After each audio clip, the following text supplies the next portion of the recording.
test to figure out the text bugs. Oh, I just saw the message. Yes, it is going out live, Okay, well as being recorded. fantastic. Okay, good to know.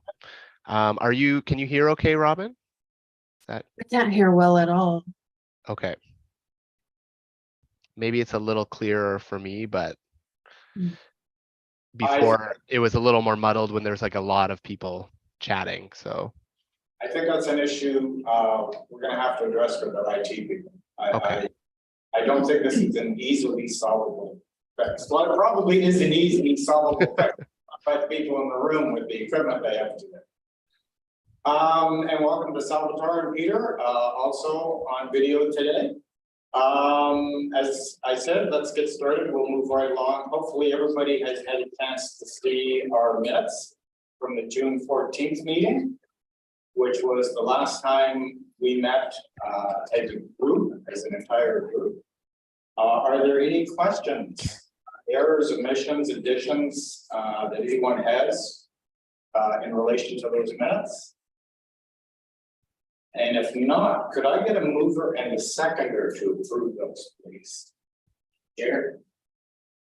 Derek? And you have a question, Derek? Or no, you're gonna move it? I'm gonna move it. Okay. And Craig is gonna second it. Thank you. You don't have to pay attention here because I'm focused on the screen and I'm not focused on the people in the room. That's something that I'm gonna have. I'm fine. All in favor? Aye. Perfect, thank you very much.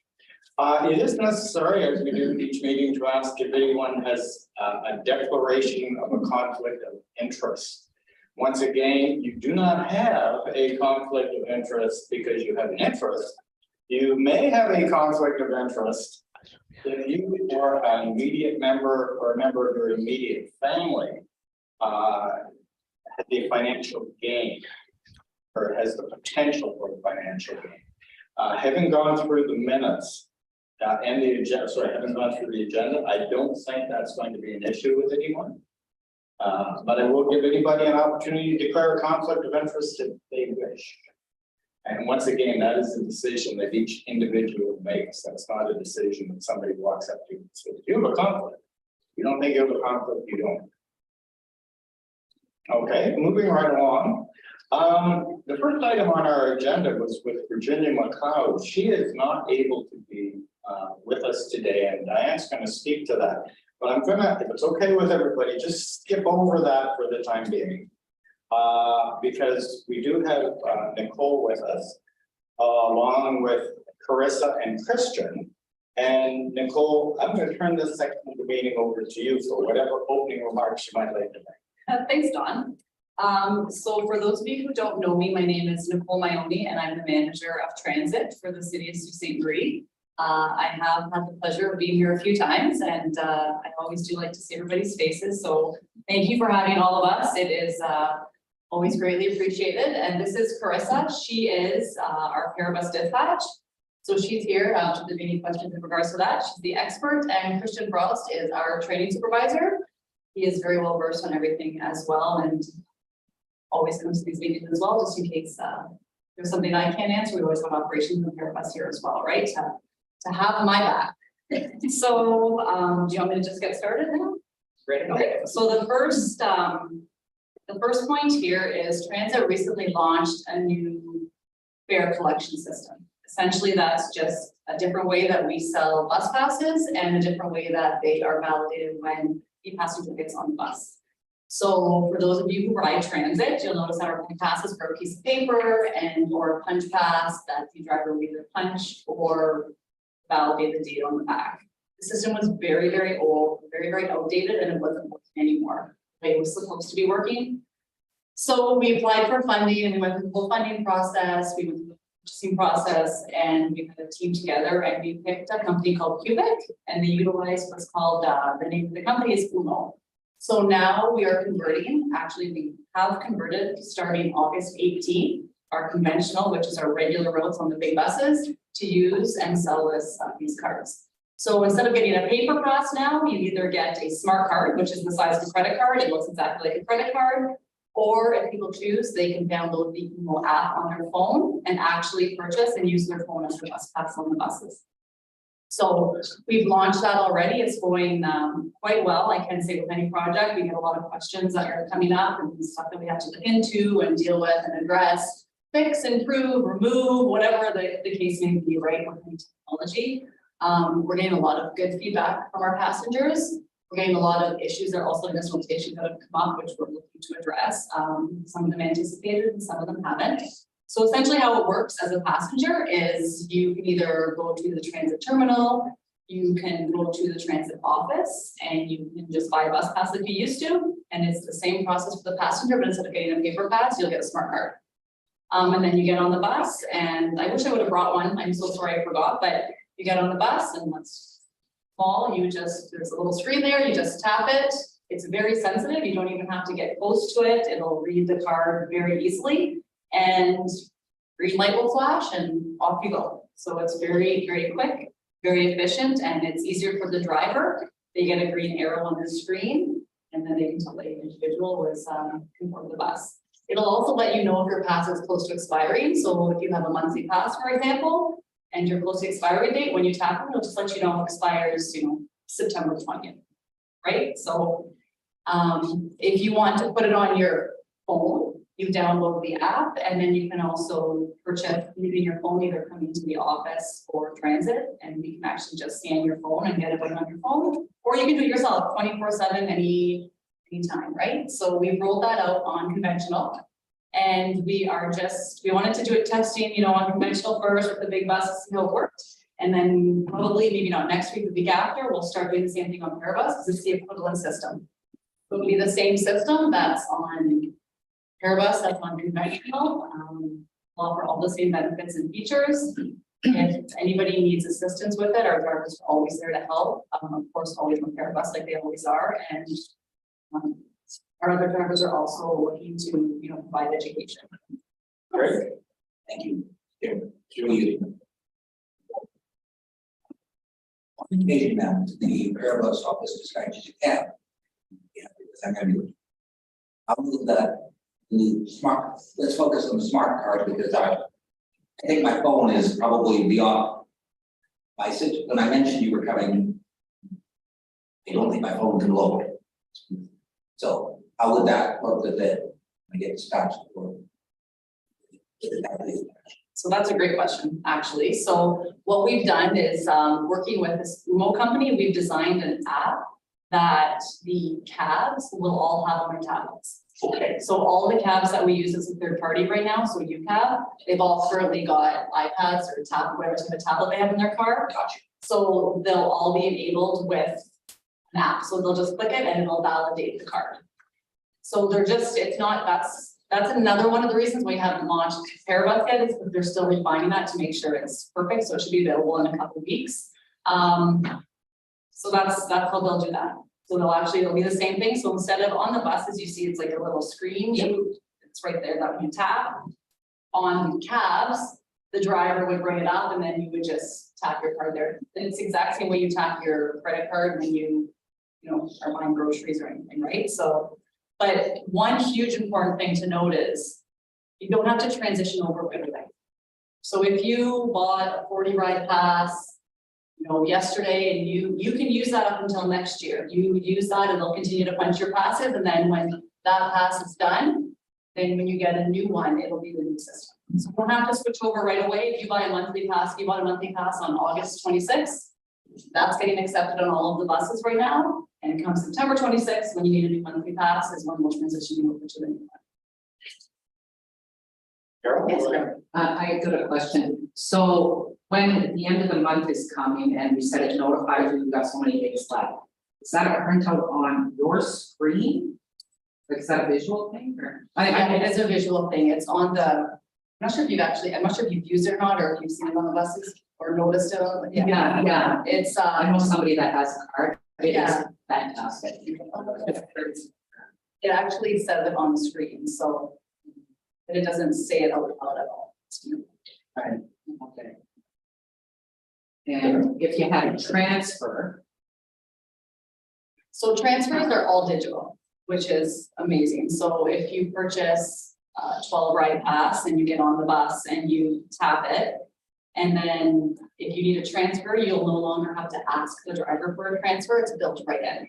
So then if you transfer buses within the time frame, it'll tap and it'll use a transfer, not another one of your rides.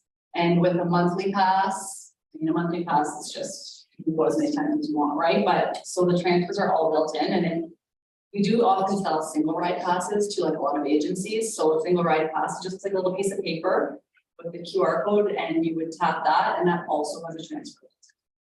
So the only time, oh, sorry, Ken. No, I was gonna say you're not asking for a transfer? So the only time passenger has to actually ask the driver for a transfer moving forward, like once they're using the new system, is if they pay cash. So we've still got a standard cash box, we're still accepting cash. So if somebody comes on the bus and they pay $3.20 cash, then they have to ask the driver for a transfer. The driver will give them a transfer, which they scan immediately before they sit down. And then the parameters are built into the transfer. And when they do the transfer, they just scan again once it's on the bus. And it's for 2 hours? It used to be 1 hour, but because our roads got changed to 2 hours, we had to expand that because we're on the buses longer. They might be able to make the transfer within an hour, so we had to make it work within the parameters of. And that's good all over the city, no matter where you get off. Yes.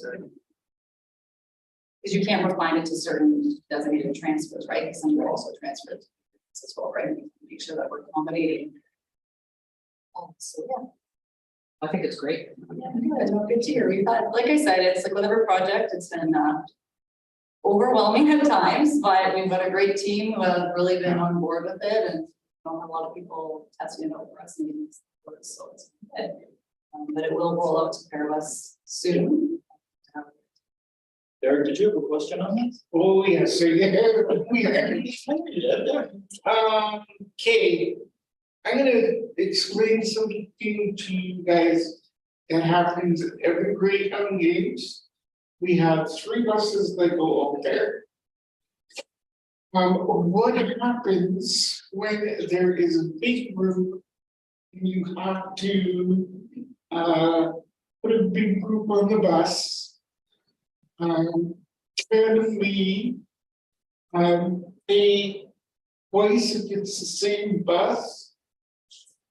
So like if you have like a friend or an attendant with you, is that what you're? No, what I'm saying is, when we are on the bus, we're on the same bus, right? Right now, we're only allowed to punch one way. But if we're going to the Greyhound game and we're on the same bus, can we punch it for 2 ways? And Save time. Round trip. So, sorry, I don't mean to step in the pool, but Derek, the way that the system is currently set up, it can't do that. Because of the time standards on it, because of the 2-hour transfer, when you click it once, that's your line. So when you go back, you have to put it on the other bus. So say Paribus 42 picks you up from home and bring you down to the game. yeah, There's just like your punch pass, right? I know what you're getting at, because with the punch pass before, operator could put them twice. But the way that the system is currently set up, it'll send an error message. So you need to put it each time you go on the bus, right? For each trip, if that makes sense, or I'm not making it clear enough. It's not like the old punch pass where they can punch it twice. You have to put it in each ride. but what I'm saying is that with everybody that's on the the bus, the system's gonna slow the driver down further because everybody has to. You know what, so I don't mean to interrupt you again, but so just last week, we were operating 2 new drivers and we had to pick up, it was 3 people at Swearing Hospital. The way that it was set up in the particular bus, they came on with their card and they scanned it. Just like you could drive by the machine and scan it yourself, it literally takes 1 second. Okay. Once you see the new pass, maybe once you get your next upgrade to the pass and see how the system works, it maybe give you a little bit clearer of an idea. Or if you want to go online and look through on the city website, there is a link to a YouTube video that'll show you basically how quick it works. And it's literally just walking through with as soon as it scans the card, and then you have, it's just a quick 2-second beep, and away you go. So I don't think it didn't really slow us down with the 3 passengers. And what you need with the Greyhound is it's a little busier, but we'll just have to take a little bit extra. It's not very much time. Okay. Yeah. Keep us posted, Yeah, because like I it's said, if usually- it's not working, then we can, see if there's anything that we can do to speed it up, but the intent is that it should be even quicker than the driver having to take pass. Should be just Yeah. very sensitive, so yeah. Thing is, people, are gonna have to have their card out ready Yes. and. Yeah, and the drivers can help with that too, just like now how the driver takes the punch pass and punches it. We're not What happens is we put it on a lanyard.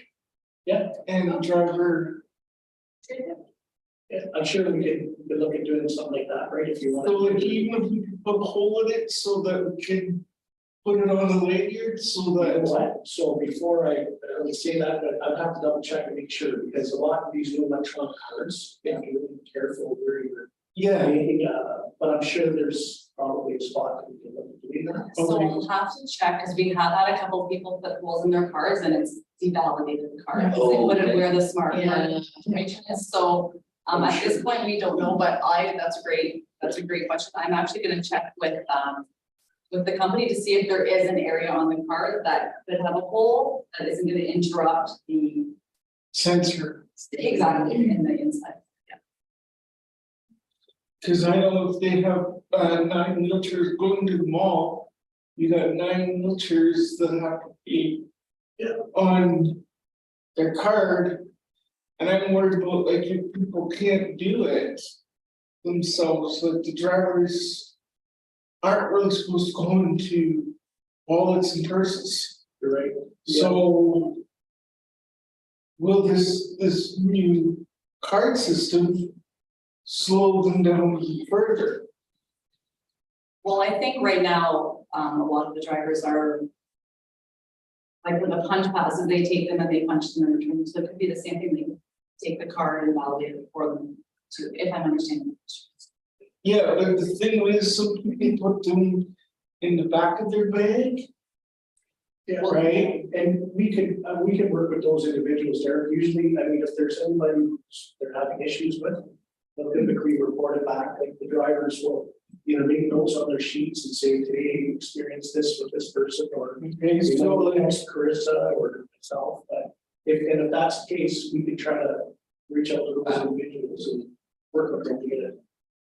Cause right now, I use a lanyard, What's that, sorry? I use a lanyard on my Yeah, pass. It's a different clear. yeah. Clear holder. And lots. And if that helps, for sure, that we could use it. And to be honest with you, I don't know the range of how far, because in all the training that we've done in all the models, everybody's bringing their card right to the scanner. We haven't even seen too many of the QR codes, or at least I haven't. But the card has a little bit of range on it, so as you're driving by, like I said, in Perilous 42, they were able to drive by and kind of flash their pass, that would be fine. But if as we go through this, we'll mention. 43, the pass itself, or the scanner is keeping too close to the front window. Where the driver. So it's gonna be facing, That's the bus you're in today, Derek. yes, We'll take a peek. You can actually do some testing with it too to see how far the range, and then before you launch it, we need to pick one of the buses for replacement, and then tweak as needed Yeah, if possible, based on the bus design, right? So Greg, did you have a question? Yeah, I have an idea. If the card is so sensitive, if you had like a wallet like this with other cards in it, can you just do that? So that's a great question. that's a great question. I haven't tried it. We haven't encountered that yet. We can certainly fool around with it. If you try. I just know that some of these scanners, similar to even door scanners on some buildings with security. I don't know if some people have the bridge cards and whatever. Sometimes those interfere. Right. They meeting told us that eventually one of the stages is gonna be bank cards are gonna be able to be activated. And that's another concern, people are just too close to the machine. But we haven't really had scenarios because everybody's just bringing it right to the screen. I'm sure that's something we will check. Yeah, it's a great, those are great questions. Or we can see it first. What we can do is, if people want to, this is just a bag at the dollar store. We can have these available, if they can look their arm. Yeah. All the car will do is just. From there. I'm sure all these little things there that people that will encounter, I'm sure we'll learn from it. And each time we try it, so. My biggest fear is the groups. The groups like going to the mall or.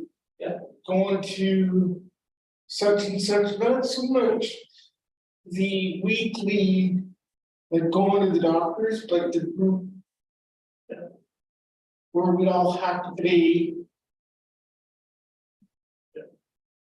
No doubt, Derek, there will be some trial and errors going on, but it sounds like transit, you know, is quite willing to help problem solve as Okay. things come up. All right, And when we do get to that point, you know, we're in Greyhound games, we'll make sure that we kind of give a heads up to the drivers. So they get back to us as well. Do you know what I mean? So because I feel like communication is key, right? So we have to hear all of this information so we can tweak things or test it or you know, change things around. So we'll make sure that we're communicating with the drivers as well on those nights to see, you know, how did it go?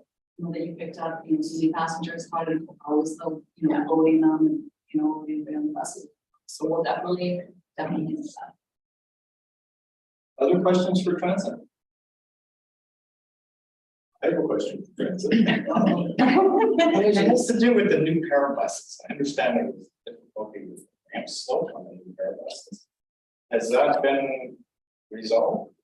Is it So being with resolved? the new pair buses, when we received them, there was, because they're different, so we still have the buses. There's winches in all of the buses, which assists. To have individuals get out of the bus, and then there's also the drivers. Christian, right, this is your area, so we for each time. Thanks for bringing that. Not really, but okay. So in light of that, I rolled that bus here today. One of the new pair buses is actually in the parking lot.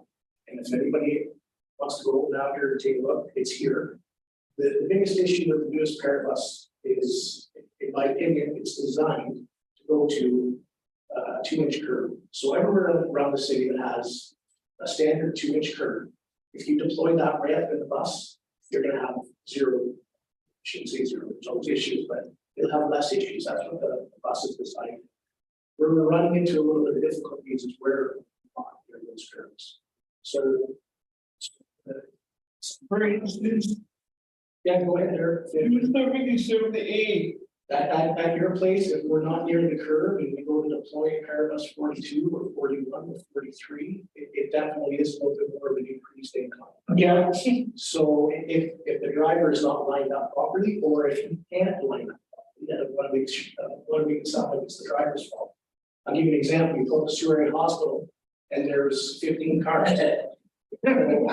Our drivers are literally contending with that traffic. And sometimes they have to come up to the entrance. There is one. So now you've got a little bit more slope, which is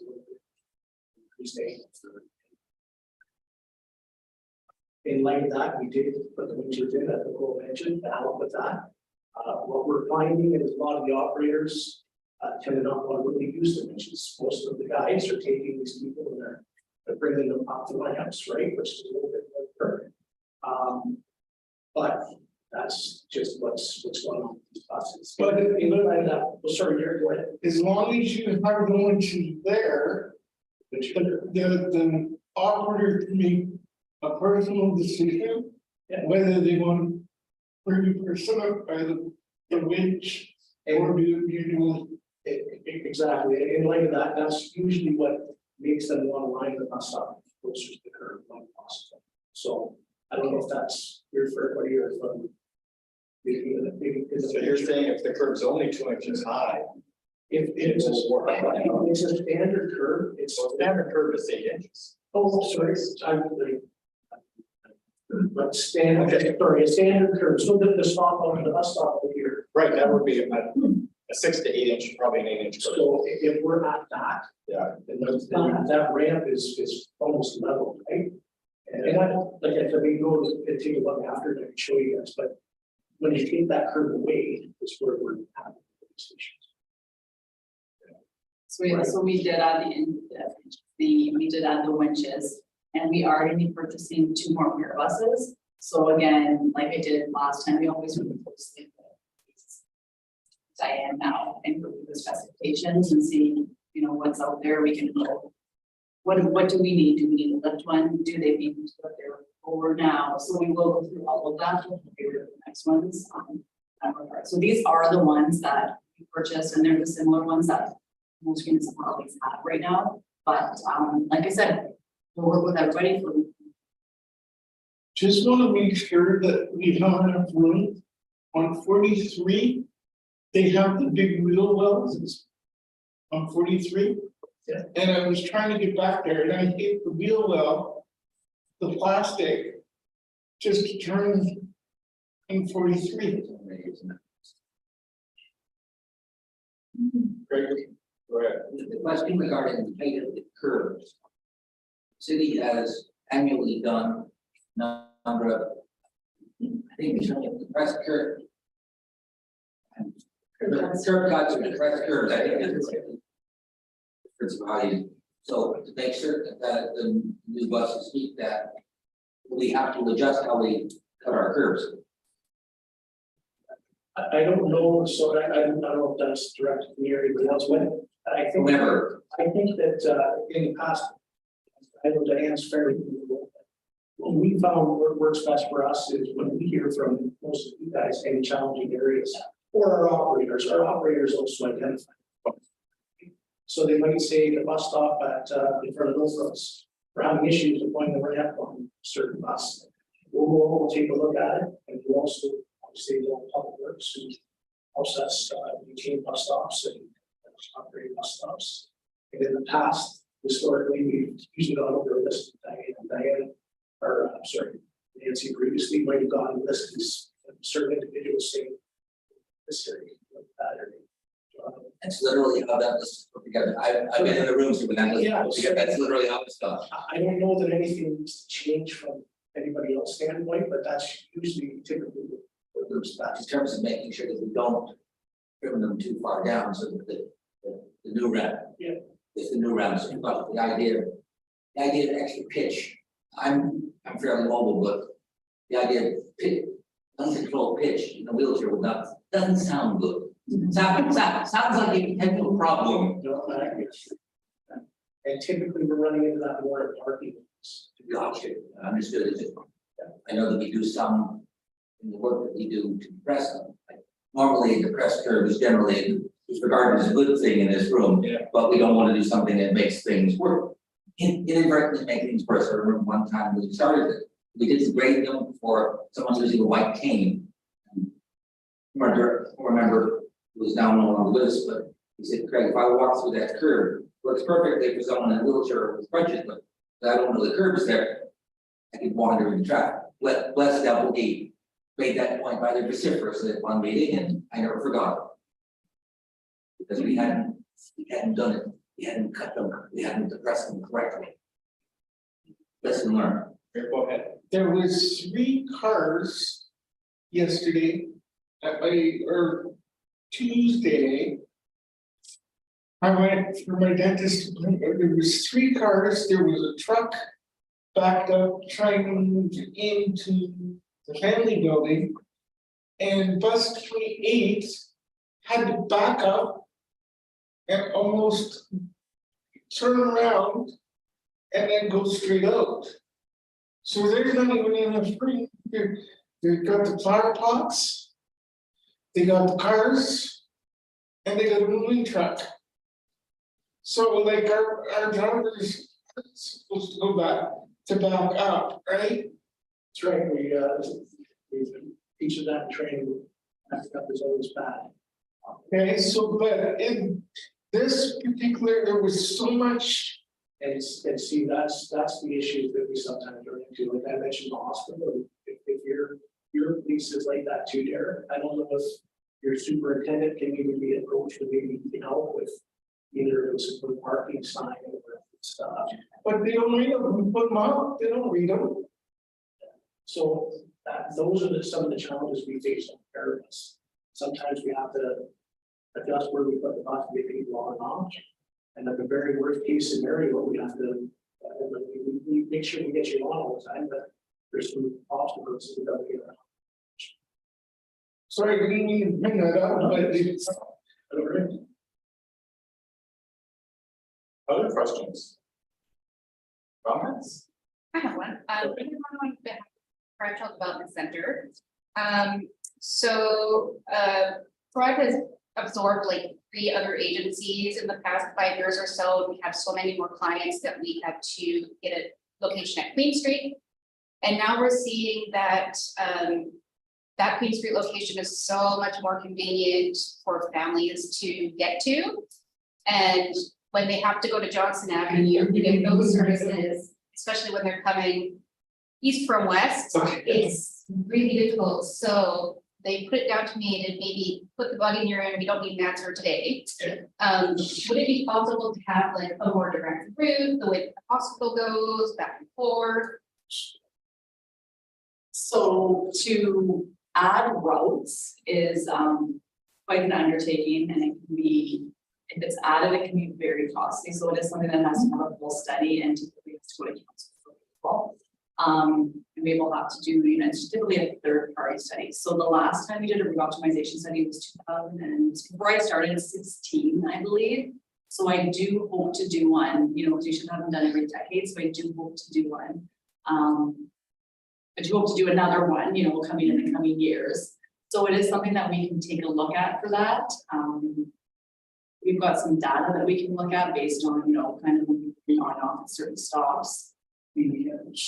No, interject, but so we kind of try to do those on individual cases. You said for least left. So the first question I would ask is which route to use at which time to get them the closest. So for that Johnson Avenue area, Cora Road is the best option. Right. So getting to the terminal in this case and getting the Cora Road terminal would be the best option for those folks. But understanding that everybody wants to get places a little bit, and then some of these people face accessibility. That's where I don't know if they're eligible for Parabus also. So some of the options that are involved, but if you call us and you get a hold of our customer service or reach out to me myself and just say, you know, I have this lady who lives on Adrian Drive, who's in the street, but we can help say here, get you the east side inbound bus and transfer to the core road outbound. So that's just some of the options, but each individual. More for this city bus, like the people that our clients who use the Parabus can completely use the Parabus. Yeah. Would be for things like clients who need to bring their entire family because they don't have childcare, or you know, can't take a cab because they're, you know, that's too expensive and times are hard right now, that sort of thing. So I would say again, if you identify those people, or Yeah. if you feel comfortable reaching out to us. Yeah. You know, reach out to us and say, here is the scenario we're facing, what can we do, what regular transit about? Because we regular transit should be something. So that's we do that all the time for individual cases, but definitely. Thank you. Great, I'm familiar with the Johnson Avenue location. Where's the other one on Queen Street? It's that one Green Street by the bus terminal. It's where the society used to be. Okay. Yeah. There's the jiu-jitsu place there now. Yes, the And the accounting firm. So odd. that's right. Yeah, and then there's a new link. Yeah, in the front, yeah. Yeah. Got it. I've got a question. Collegiate Heights, at one time you used to have the city bus go near there. But it doesn't go there anymore. on McDonald, you went down McDonald filter groups, the Collegiate Heights. So that was the Senior. Sioux College. I think so. So there's no bus there now, and the community bus doesn't go there. They have their own transit, So They have their own they transit. have their own van. Yeah. Beach Heights Retirement Home, Yeah, they have their own van.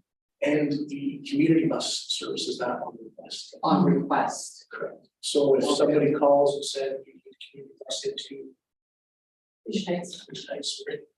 The community bus will get dispatched to that location. Now, if anybody lives in that neighborhood, though, can they walk over to catch that or? I wouldn't see why not, yeah, we, once they go into that area, if somebody's needed. So, Yeah, they can just book it and say, okay, Yeah, not the van, not the van, no, because that's their private resident okay. van. so you'll notice if you're ever in that area, Carol, there is a bus stop actually just outside of their front. Yeah, right, yeah, Oh, okay, so you gotta go up to their building and it's right there. it's right Yeah, there, right. I, I should know the street name, but it's, On that. okay, Oh, yeah, that's it. Okay. Yeah.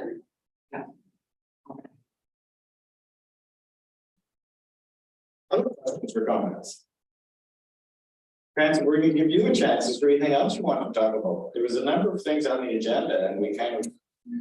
Yeah, let's see, go back to that. So, Umo questions, the transportation fair. So there's gonna be a transportation fair in conjunction with Active 55 Plus. Where transit will be there, we'll have a bus there to, kind of get more familiar with busing and transit staff. I think it's tentatively scheduled for November 22nd. But there'll be a lot more information forthcoming. The Active 55 Living Center are the ones who are putting it together and organizing it, and we're just working on that, so that'll be great. And then I've been working with Diane about the date for the public consultation. We're gonna like an open house for transit accessibility in general. And we have a tentative date for that as well, maybe October 25th, I'm thinking. But we'll firm that up. As soon as we get that information, we'll send it out to everyone. And please share that with anybody who has an interest in transit, an interest in accessibility, and we'll be looking for feedback specifically on transit plans, accessibility plan to city, accessibility policies,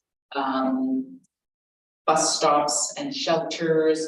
There might be a couple of other points that are in the legislation that we're obligated to consult about. But I'll make sure I have that list available, and we'll be looking for specific feedback as well as general feedback from everyone. All right. I just have a comment. Oh, yes. In the corner. Could we also add the autism strategy as far to date with that? Sure. That'd be great. And then probably include the handbook that planning put together instead of 3 spaces. It was Jonathan. That was Jonathan. Instead of planning. I know, but that's good. I'll give Jonathan the credit, yeah. So much, yes.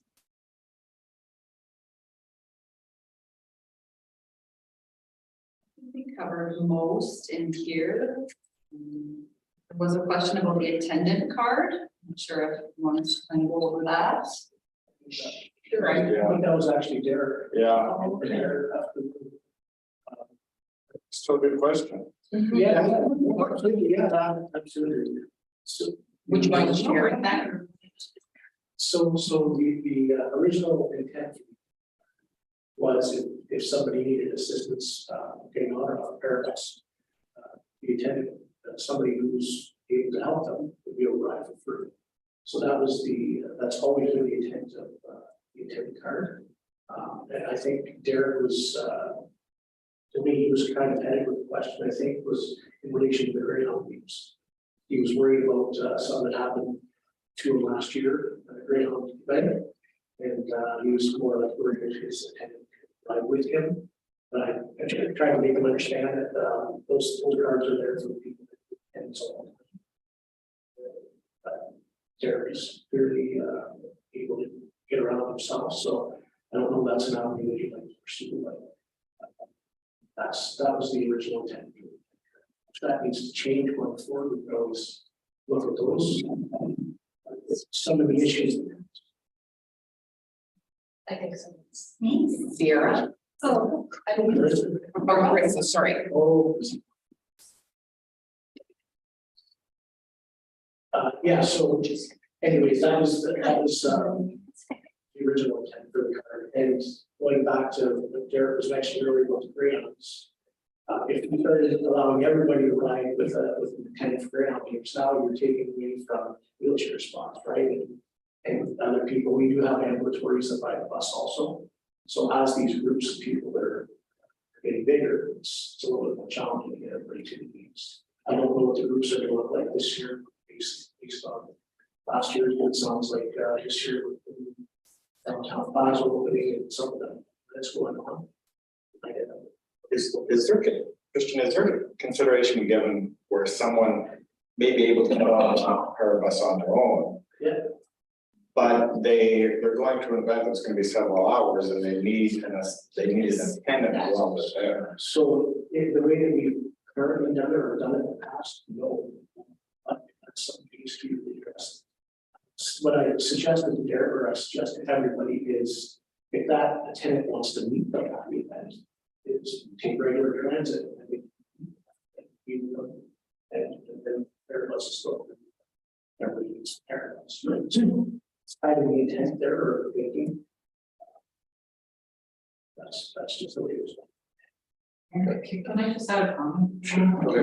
Okay, so if someone needs an attendant. Okay, so they're gonna get on the parents. The attendant has to help them off next to the parents. And then they get off the parents. These guys drive them. And then the attendant has to find their way down there. So no, an attendant can ride for free. So if that person needs an attendant with them all the time. So I don't know the best scenario that I can think of is somebody who's in a manual chair that can't propel themselves, right? So they need an attendant. So that attendant can ride with them on the bear bus. The application that has a spot where it says does this client require an attendant, right? So then, because it's not up to us to decide if seating requires an attendant, right? So it's on the application and then. Typically, a physician is helping us with these. Yeah. Okay. Yeah. Then there was one last question that I don't have a lot of answers to. One last one. There was one about. There was something about the new transit terminal. The pending one, so I just wrote, this is pending council approval, so I don't want to say much about that. Are they staying with the same design? So they're sticking with the same design that was presented earlier, and it will go to council. So. And most people like that design. I think I can speak on behalf of most people because they lowered it down to be right at grade, there were no ramps. Yeah. And that. We actually, you were here, we brought that to the accessibility advisory committee, and we worked very closely with everybody on that one. So depending what happens, I'm sure that we'll be back, in case of interest or not, but. I won't ask you to predict what council is gonna do. I would.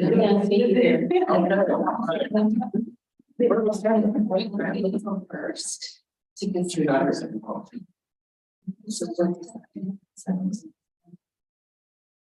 I think that's it. I think you really covered. The application. Just wanna, yeah, I just wanna. Were you able to get the screen reader? That one's in my ballpark currently. So I've working with Carissa. She sent me what she's got, and then in conversation, we've changed just a couple of things on the application. So I've got it in what the Word document is telling me is people with disabilities shouldn't have a problem with this form the way that I've got it formatted. And I'm currently sending it out for quotes to make sure that it is screen reader compatible, as well as compatible for people with mobility disabilities, people that use speech to operate their computers. There's a few different accessibility features that have to be built in, and I don't know how to do those. So it is under review. And it'll be coming soon. So we had a meeting about it last week, actually, so Diane's been great to take the lead on that, so we're working closely with her. Yeah, and it just opens up the broader issue that we're not doing accessible documents as good as we could, or as good as we should be doing currently. So, but figuring out what is the process, which is the really hard thing. Who is going to be, converting accessible documents? Is it someone within the corporation? Will it be by department? Will it be by contract to an outside company? And if it's to a contract to an outside company, which one will that be? And what is the criteria for choosing that? So for now, we're doing it on a request basis. You identify something that you need, let us know. We'll get it converted into an accessible format. And in the longer picture of things, we're working on what is the process to make sure that we're better at this as a whole. So that's it. Anyone else, questions, comments? A lot of people don't realize certain things don't pull up on the computer. Yeah. Now, the more people that are aware of it, and it's not just for people with vision loss, better it is. Yes, simple is better, and yes, there are lots of different kinds of disabilities that affect how they read print. Well, Nicole, Carissa, Christian, thanks for coming. You're welcome to stay for the rest of the meeting, but if you have other things to do, that's quite all right. Well, We thank you for understand. having us, as always, it was great, so thank you, we're happy to come anytime. Awesome. Great, thank you very much. Thank you.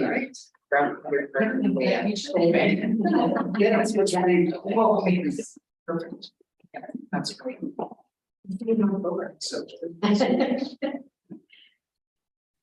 Okay, great. All right, so we have some print material from Transit. If anybody is interested in taking some of those with them at the end of the meeting, we can take a look at those, okay? Great, thank you. I'd like to, yeah. To address our ASL interpreters, I think you've had a very, very difficult time hearing what's going on in the room. It's very echoey, and sound just doesn't get captured by the microphone. So my apologies to you, our ASL interpreters, on this. And that is something that we'll look at. That's something. Hi there. Yes, that's great. Thank you. Yeah, unfortunately, we did attempt, but it's just not audible enough to be able to interpret a quality interpretation. So unfortunately, we just had to take the cameras off for now. As far as some suggestions and stuff go as well, yeah, clearly we had mentioned the mic, so it just seems to be an audio issue of being able to hear everyone. So if there is an option for a different mic situation, or kind of working through some technical stuff beforehand, I think that could make it a lot better for the next time for sure. Okay, thank you for your time. Carrie has a question. Comment. I'm not sure which agency the interpreters are from, but VHS. oh, okay, and we do have 2 local staff who may be able to be here in person and then on camera, and therefore able to hear you better. So that's one option, just to both them. I don't know what their schedule is. Okay, That's an option, but I suspect that people who are watching on Zoom and don't have hearing loss are having the same problem. That they're having difficulty following the conversation here. Yeah, I think, that's an issue that we need to address. yeah, so thank you for your patience and for sticking with us through the meeting. We appreciate your time. Thank you. Nope, no problem. Thank you so much. And yes, I'm sure a solution can definitely be found in the future either way. And I'm having your meetings accessible is very possible. So I appreciate you checking in, and I'm sure we'll sort it out for the next time. Thank you. Thanks. All right. Yeah, thank you very everyone. much. Yeah. And as I mentioned at the start of the meeting, Virginia was not able to join us because she's upstairs getting ready for their open house on the Parks and Recreation Master Plan. This is a public service announcement right here. And it's 7 o'clock, and anyone cares to leave the meeting at 4 o'clock and if you go upstairs, I'm sure Virginia and her friends would be happy to see you. And that's in the classroom, right, that overlooks the pool, I think. I believe so. Yeah. Yeah. Yeah. So, in Virginia's, space, they have put a request into the committee, and Diane's gonna speak to that, right? Yeah, a community member has approached parks for a different kind of accessible equipment. Right now, in all of our parks, through the barrier removal budget, there's an amount that goes on an annual basis to accessible swings and musical instruments. And there's been a request for a different kind of accessible play equipment in the parks. But since that is very specific to what is in our plan, we need to have the committee's permission in order to change or broaden the category for play equipment. So we'd be looking to the committee for a resolution if there is agreement on that. What is the play equipment? There's a couple of different things. There was a play panel, so I think it's one of the kind of I don't know if it's a tactile, it is probably tactile, spinning, various different things. So that's what I understand a play panel is. And then she also mentioned accessible diggers. So I'm thinking that's someone for a mobility device. You know how there's a seat. It's basically like a backhoe that you can dig in the sand. I guess there are accessible ones as well. So there's been a request for those two specific things. And just if the committee is comfortable with leaving that open to if there are other requests that can be accommodated through the annual budget. I'm happy to move that motion. Okay. Yeah, I think it should be fluid based on need, and there's always gonna be new things that are coming forward. And I suspect that was council's intent, was to provide playground equipment. Yeah. For people with disabilities, and you're right, the more fluid we leave that, the better. These things evolve, Don. These things evolve, that's right. We have a mover, do we have a seconder to support the request from CSD? Diane, thank you very much. Okay, and just so we're clear, would somebody like to try the wording on the resolution? Would you, Lisa? It would just be whatever, so would we be it resolved on the request from Parks and Recreation to administer funding for accessible play equipment be approved, and that equipment can be at the discretion of the park and the budget. Sure. That sounds good. That's very good. That sounds great. Okay, And if you didn't catch that all, Steph, we'll get it on the video. yeah, you have to keep it within the budget, so. Promote. Yeah, exactly. We're still within it. We're all good. Yeah, so that's all that matters. Okay, did you want to talk about the swim lessons? Yes, so this is Karen, you something. called the question. Oh, I'm sorry. Oh, yeah. All those in favor? Aye. Perfect, it's unanimous, there we go. Thanks, Craig. Awesome. I've done, in the chair, I've done the same thing, Council, I've forgotten to call questions and then. And just charge your head, right? Yeah, Yeah. and the United Way board gets really cranky if I do that. Union parliamentarian as a member, and he was particular about making sure that we can trace everything in case we were about it.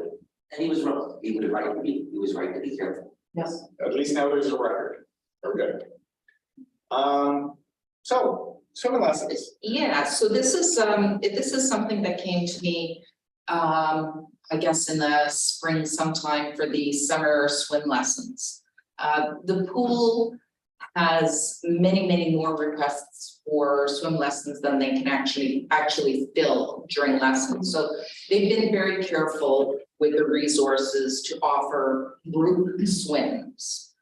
And they used to have private swims with instructors during private swims, but that's not efficient use of instructor time. So over the course of the summer, they only offered group lessons. And a gap was identified through that there are some students with disabilities, some youth with disabilities that are not able to participate in group lessons. So as a trial, starting soon, registration opened and closed very quickly for the available spots. That there are private lessons available for reasons of disability.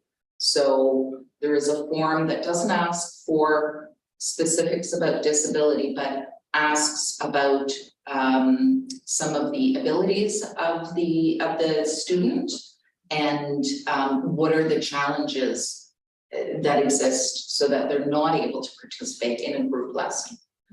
So that trial will be happening very soon. So years ago, AAF, the Oklahoma Autism Foundation, supported private lessons for kids on the spectrum, even took them. So is this city-led and not AAF? This is city-led. Okay. Yes, yes. I think there may still be something going on with AAF, Oklahoma Autism Foundation as well. Specifically, but yes, this is outside of that and not specific to people with autism. Okay, and then didn't we do something in collaboration with the Y? For summer group, For swim lesson? that might have been before my time. Yeah, I'm like Aiden's 20 now, right? So Yeah, I'm Amanda Butchie might be the person to ask. Yeah. Right, she does this on the front. yeah. Yeah. And I think it's wonderful. As a point of order, the arrangement with the Y predates. I took the lessons years before your son was even a adult. Yeah, So, the Y, yeah. That relationship goes back. Yeah. Decades. I don't know if it still exists, but I think I know where that started. Derek, go ahead. Back in the day when I was young, we used to go to the YMCA. So college used to have the PSW course, Oh, okay. and every Friday we would go swimming. So every Tuesday, Wednesday, Thursday, they would come in the classroom, be teachers' assistants.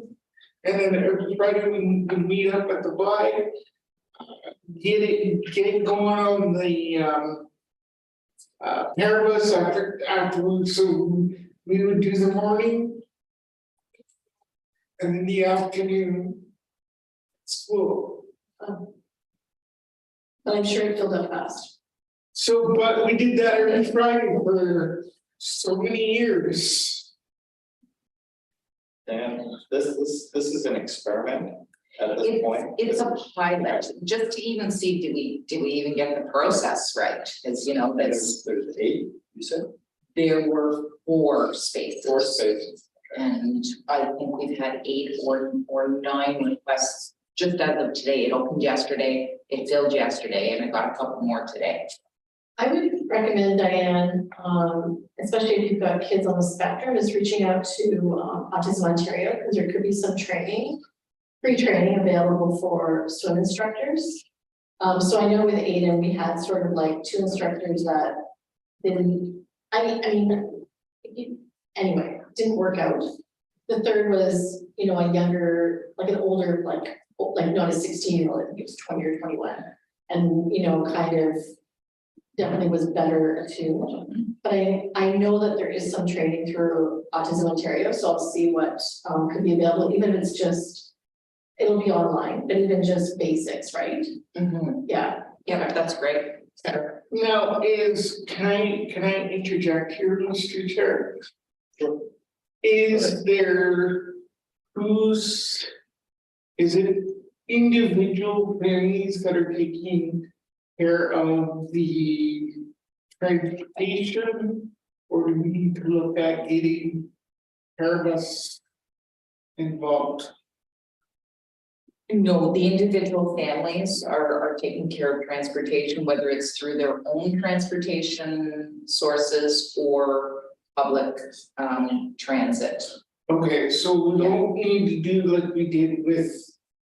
Back in the day, we would just get on Carbus and we'd go back to school.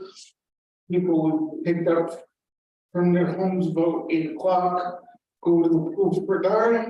Yeah, these are not during the day, they're evening, Okay, it's after school, so it's family time. all right, I just, Good question, Derek.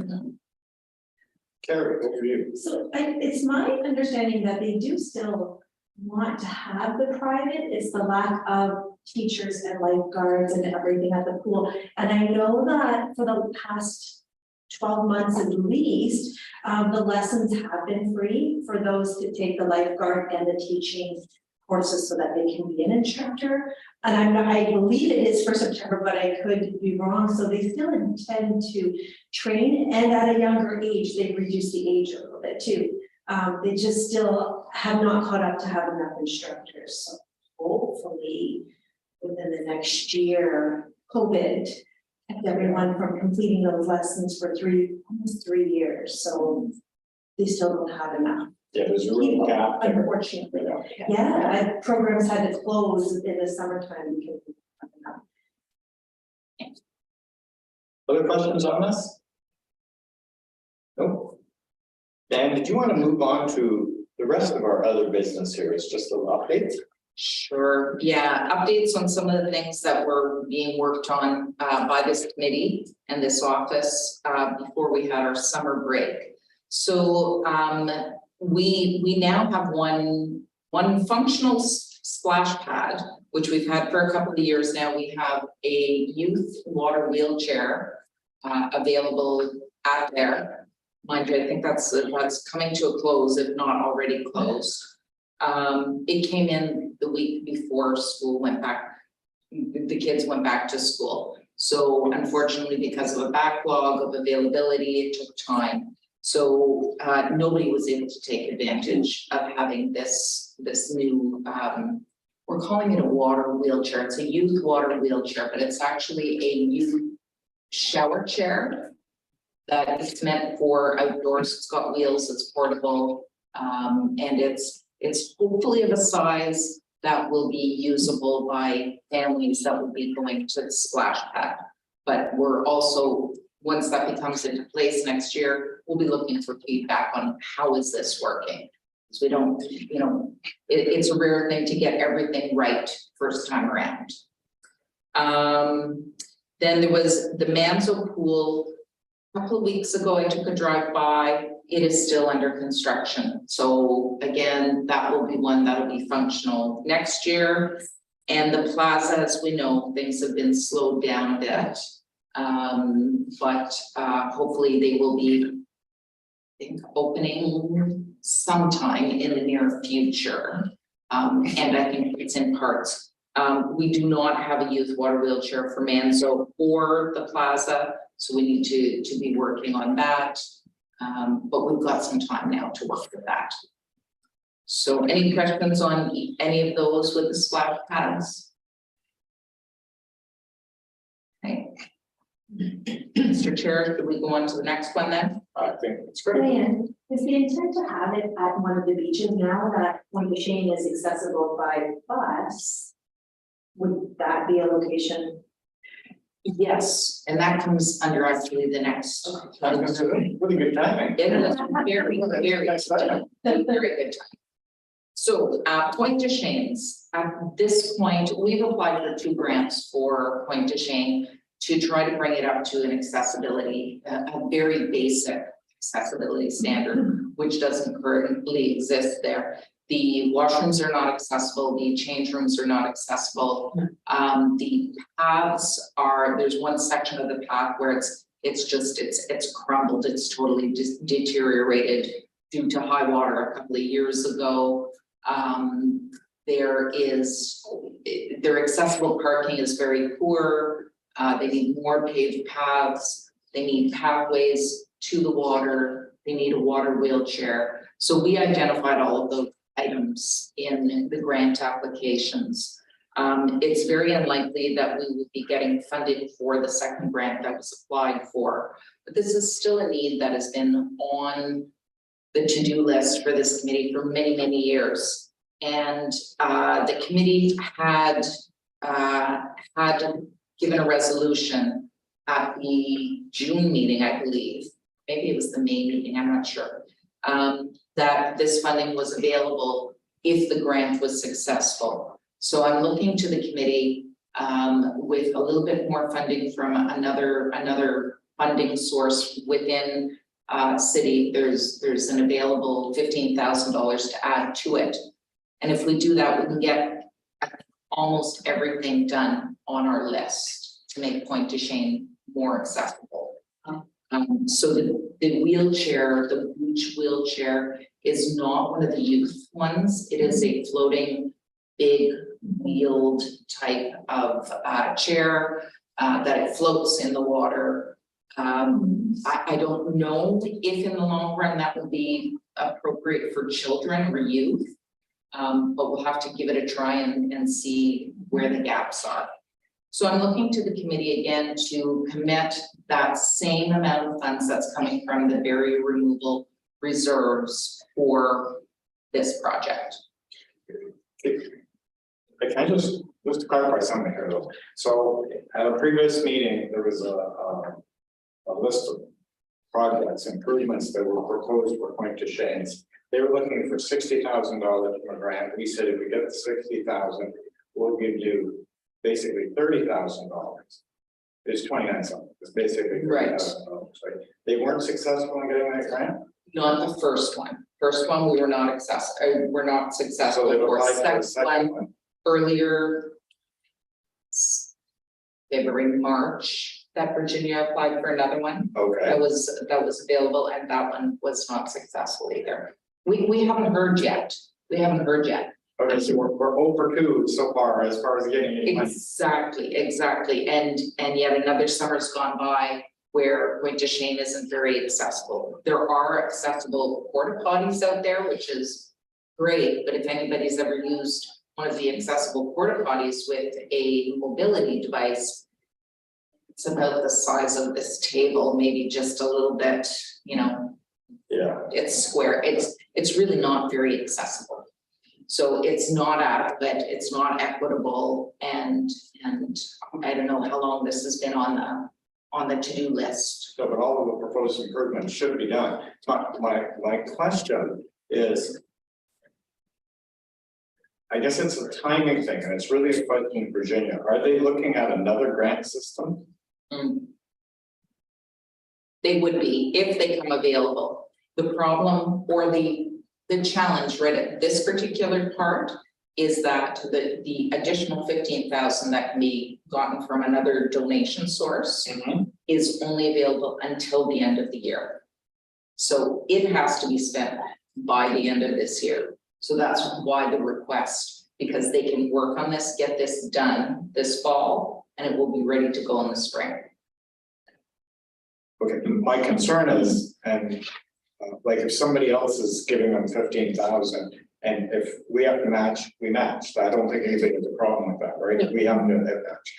If we don't have to match, we may want to hold that money in reserve for a future matching program where we've got our $30,000. You're right, like, let's figure out how to get all this done, but next spring, basically, so that everything that we had kind of on that list that Virginia had gets done between now and next spring. It's just the timing of it, and it's dependent upon what are the grants she's applying for and what are the conditions of those grants. Because in a lot of cases, and well, basically every case, if we spend the money now, you can't use it Not as, eligible. it's not eligible as our matching funds. That's right. Whatever else we should be getting.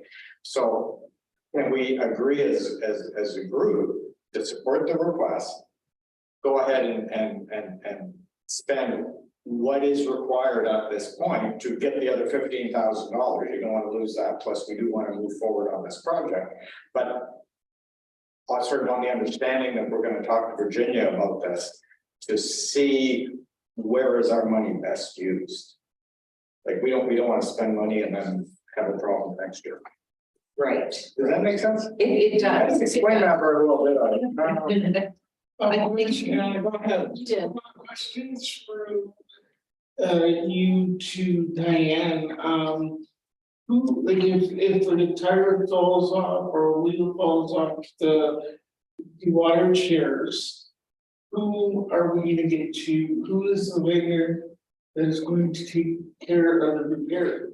Who is the, sorry? Who is the vendor going to be?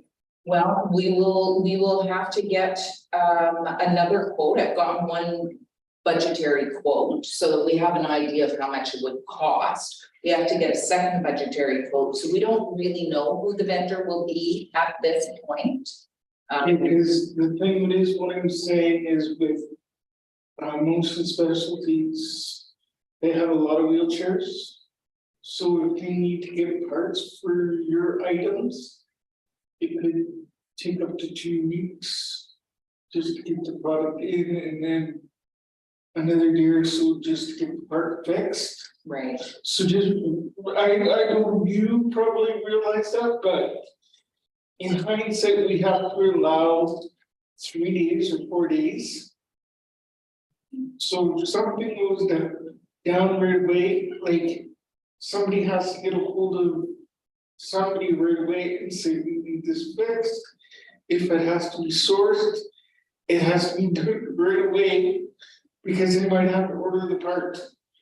Right, and I'm also hearing you say, Derek, that there is some value in having a local Sault Ste. Marie vendor Yeah. to be able to do the repairs for us, rather than say someone from Toronto, Southern Ontario, Northern Ontario, further Thunder Bay, whatnot. There's Yes, value in that. Mhm. That's a good point.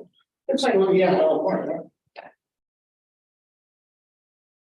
So I guess then, Just after that, given my Yes. convoluted explanation of where that's not where we were going here. It wasn't convoluted, it's just our timing and grant application.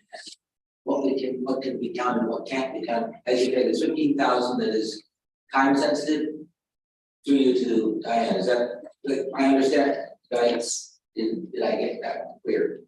So we need to up our contribution to access the 15 grand. Or the trend. no, the 15 grand can be spent this fall. It can be spent this fall, but if the 15,000 doesn't go far enough to make the park very accessible. It's gonna fix one of the things, but we're still not accessible. And we're not gonna leave our money on the table. No, we're gonna spend it, and we're gonna spend it as previously discussed to make those improvements. And make it, Virginia's left, and you know, we want all that in place next spring, basically, or as much of it as they can do by next spring. It's just, as you say, it's a question of timing on the grant, and I think we need to have a short discussion with Virginia and sort that out. Which, public service announcement at 4 o'clock, she'll be upstairs discussing the future park and recreation master plan. If anybody wants to go up there, he's probably all alone up there, like looking to discover, grants. Yes, I think though there is some time sensitivity with getting some of the construction, pavement and whatnot done. The plans are gonna have this fall. Yes, Ooh, okay, we'll, yeah. so how much do you need us to approve? well, what we're looking for is tentatively the amount that was committed before. Okay. 36, I think there's 33 or something, No, I think it's a little more. so 29. It was 29. 29. It's 30,000. 29 free or something. Yeah. So I have a breakdown of the costs of the things that we identified. And I put them into, just in my mind, what the priority areas were. And one of the priority areas was the MobiMat. So being able to allow people to be able to get to the water, people that have mobility disabilities. And these MobiMats, by the way, are intended to be accessible for people with vision disabilities as well, because it's got a white stripe in the middle, it's a 6 foot wide, and it's got a white stripe on the edges. So it's got fairly good color contrast, so that you've got a visual thing to follow. So that's, the MobiMats were approximately $8,500. The Mobi chair, which is the beach wheelchair, is approximately $3,400. To repair the broken pathway, so there's several beautiful paved pathways through the park. But to repair the broken part, the part that is crumbled away, is about $12,200. And then for replacement for the doors to the washroom and the change rooms, they all need to be widened because they're all fairly small, and the bathrooms and the change rooms are not the same room. There's bathrooms, female bathroom, female change room, there's male washroom, and then male change room. So it's 4 sets of doors, are about $10,000. So it's about $2,500 a door. That pretty much uses up the amount that had already been previously committed. 29,387. There you go. That was the amount. And I think this is around the 28, 29 as well. I tried to make it match. But of course, this is the committee's discretion to agree or not. And they've also got $15,000 on top of ours, Yes, that's right. so they should be good. Diane? Yes, I just wonder, when you got these quotes, how long ago, and then when you get to like, okay, we can do it, combining from other sources, things have gone up another 40%. You're so right. Yes, the MobiMats and the Mobi chair were just this spring. We did get some last fall when we had applied for the funding. Right. I did get updated quotes for that. And then Virginia has gotten updated quotes for the paved pathways and the door replacements. Right, because I found even spring quotes have jumped like in a month, 2 months, because they're saying, well, we don't know what our thing's gonna cost. That piece of wood today is $2, now it's 10. Right. And by the time I go to buy that wood, it could be 12 or 14. So they're over. They're overestimating. They to cover their ass, which I agree, I mean, I get it. But it's hard for us to say, well, this is what this is gonna cost, this a mess. Right. And you're right, Diana. It does change very quickly. The other items that are not included in the amount, so the things that are still required is the accessible parking. So right now I think there's 2 accessible parking spots, but it's not paved and it's really very poor. It's loose gravel. So it's very difficult for small things with wheels. Right. And the other thing is the ramp to the bathroom, it was paved, but there's a gap of probably almost 2 inches from where the paving is, and then it's bumped up onto the concrete walkway. So there's some serious repair that needs to be done there. And that's estimated to be at about $2,000. So it's about another almost, I guess, $20,000 still required. Now, this paving, would it be done in the spring or? No, they hope to get it done this fall. Yeah. Well, I think the paving places, don't they close on the November 15th? You're gonna have time to do this? Yeah, I think it's quite, the base is already there. Oh, it's already there. Oh, okay.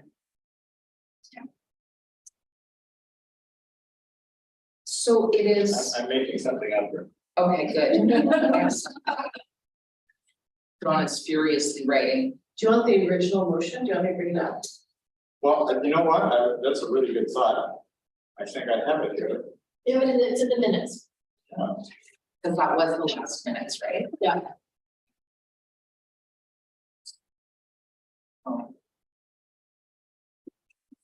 I would, all we want to do is take out if the grant application is successful, how about something to this effect? So we need a mover and a seconder, be resolved, the previously approved funding for identified improvements at Point to Shane Park, be, previously, I don't use places successful, will, be used, as required prior to year end, Perfect. without limitations. For accessibility. Yeah.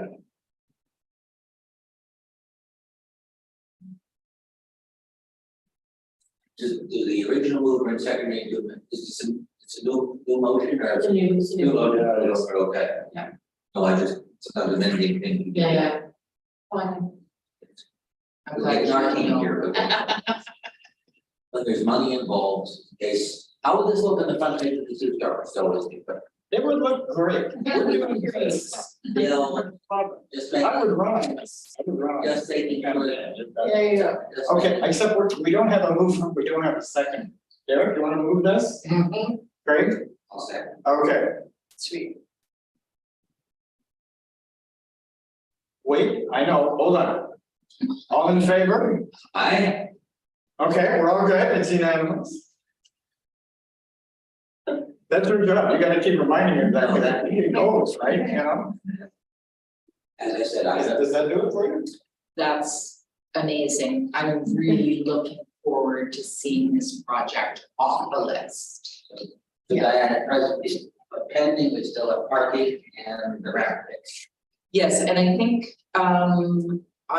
that could well be covered by the other 15,000, and then we might just need to dig, big, borrow, steal for any funds left. So, And I asked the general question, fire removal budget and reserve, what do, have we exhausted it? Or- no, Oh, God, no. no, No, I think uncommitted funds are in the area as of March, I believe, in the area of 50,000 uncommitted at this point. We have the amount committed for the website, we have the amount committed for the Point to Shane. And I think those are the only two committed. Project, Yeah. okay, no. Yeah, No, we receive an annual amount, we members that we receive an annual amount from council, and we're allowed to hold up. It does not return to them, it rolls, that's why we have a reserve. We're allowed, I think we're one of the few committees that's allowed a reserve for that purpose, because some years you find grants, some years you can't. Some years we can have a good project, other years. We've had some years are busier than others. The COVID break with it,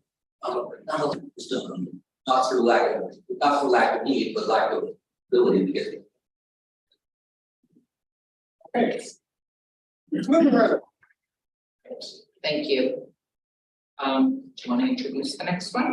Well, yes, for many years ago, 1991, I have to know this. There was a floating boardwalk built beside the marina at Bergamot Park. And over the years, it went up and down with the water levels until eventually it floats above poles. And then it went like this. It sat at an angle for a while. And then our public works guys wisely decided that's not safe and took it out.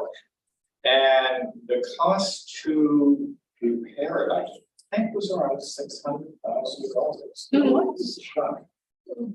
It was cool.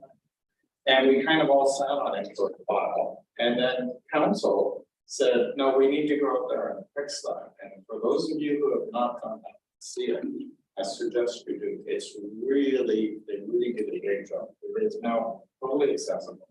Which, by the way, when they did the original boardwalk construction, I know the project manager for that really well. And the only part that was not accessible was this part coming down from the sidewalk on Foster Drive down to the ramp. And that was not accessible, and because they have a fixed ramp system in place now. That problem has been solved, so I think the city guys really did a good job on that. You will remember.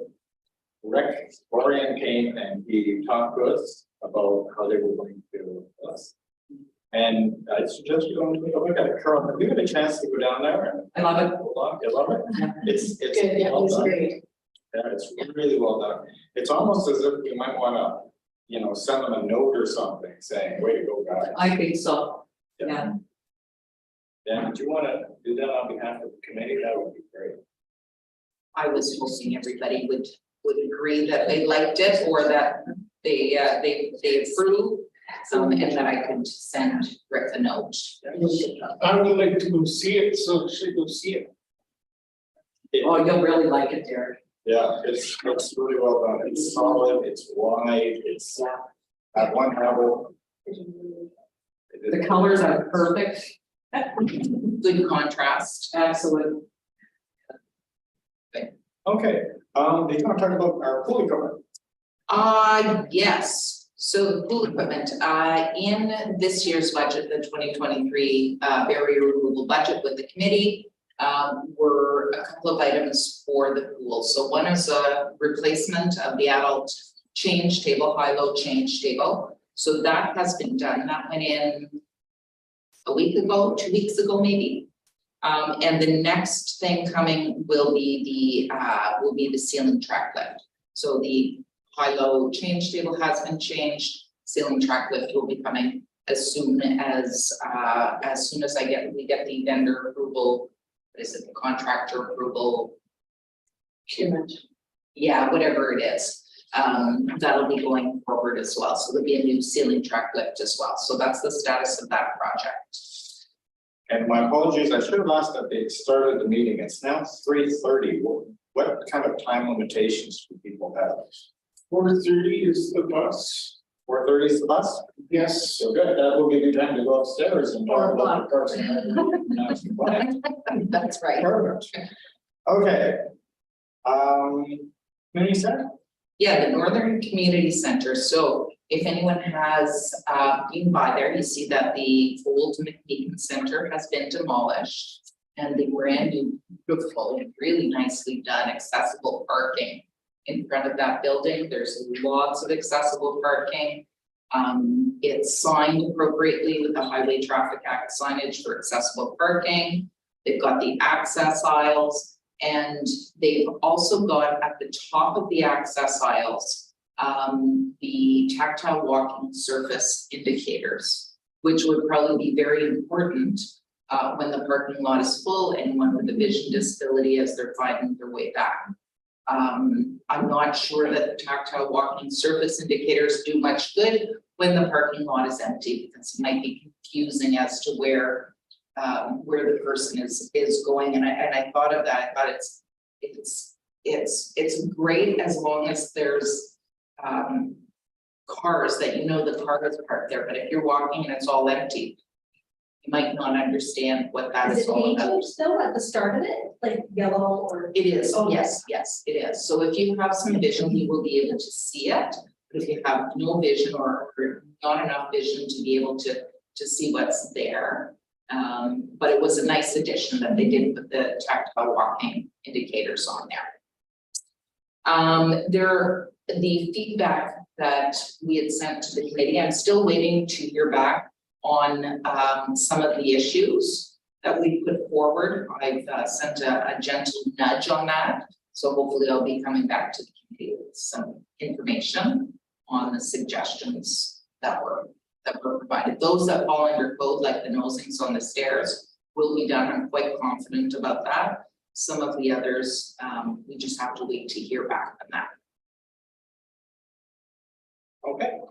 Can I say something about the stairs and nosing and all that? Mhm. When I went down to Niagara Falls there, I seen the neatest thing, and I thought, what can I do? So, like you got your stairs and you put that white or yellow strip on the edge. Okay, so you can see the edge of the stair. Well, what I seen was, rather than putting the yellow strip, they made the whole step yellow, the black strip. I'm thinking, you gotta be kidding me, who would have thought of that? It stood out like a sore thumb, I could see it, it was there, and I was amazed. First time I ever seen it, it's kind of reversed. Right. Not to sidetrack things here, but just. Yeah, it's like one of the spirit of what you say With about it. that, I was in St. Ignace. Yeah. And they had done the same thing with their stairs, where they were a tan color. And then it had like a black edging, I think it was actually like a darker black, it was really dark. And yeah, it works, it works, And that would be pleasantly to look at rather Yeah. than the yellow. yeah, This looks classy, I would think. Yeah. I'm into classy, so if the black with tan would turn me on. Better than yellow, yes. we get it, yeah, we get it. Yeah, contrast, well, it's just so construction-y looking with the yellow and the black, it's like construction zone. Right, great. Not to be wet one. I've known it would be done, the statutory requirement is the yellow is still, is it yellow statutory under the DA here in Ontario? I don't know, or is that was just the color, that was the color of choice many years ago when we first started this first contract strips put on the stairs in this building. While I was in that office. See, if it's brown, a dark brown, don't put a yellow strip. It should be a white strip. I get, Yeah, so it depends on what, you need a contrasting color, but what does the legislation say? I can't. yellow and black, Yeah, well, it depends on what the background is. Yeah, and I don't know off the top of my head either if it speaks more to contrast or if it speaks to specific Does it color. designate the color? Yeah. I'm not, I'll look into that. I'm not sure. I agree, you wanna make something visible, but to make it look. Pleasant, to blend it in as not, to make it look as. But it's not supposed to be pleasant, it's supposed to be visible. Intent. I will. But to make it On a construction site. to make it look intentional. Yeah, To fit the design. So that it meets the requirements of the contrasting color, but it doesn't necessarily, as you say, turn it into a. But when I see yellow, yeah, At least copy tape is the same yellow. when I see yellow, I see bulldozer. See police. SPC school bus. Now you know why that tan with the dark edging was in Michigan.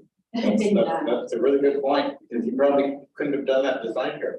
I'm wondering about Yeah, the American Friends have moved whole hog under certain things because of the national standards they bring. They also have a whole whack of designers and engineers.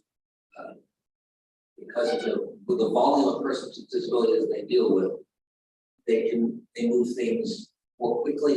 And the question about does it meet the requirement, but does it fit in the context? They have a lot more flexibility under their legislation. This is what I understand from media reports, that they can, as long as it works, yeah, there's no, their legislation says, basically the principle is what works. And we'll work around the specific, they aren't prescriptive in terms of color on, they say contrast, they leave it to the design. Folks building the thing, and if there's and it isn't bank driven, but it's a slightly, because of the volume of people to deal with there, it's a little more I think the legislation is a little less flexible about doing it, but more flexible on how you do it. I think, does that make? Yeah, that makes sense. hope I'm making Makes sense, The but colors, you have to be so careful, that's the thing, eh? that's, no, but they, Yeah. there's a little more. The DAV, in the US, they can fit in. There's no developer wouldn't do it, it's just to make sure it looks the intentional as possible. Yeah. Without looking like a later hat on. They do a lot of that at the design stage.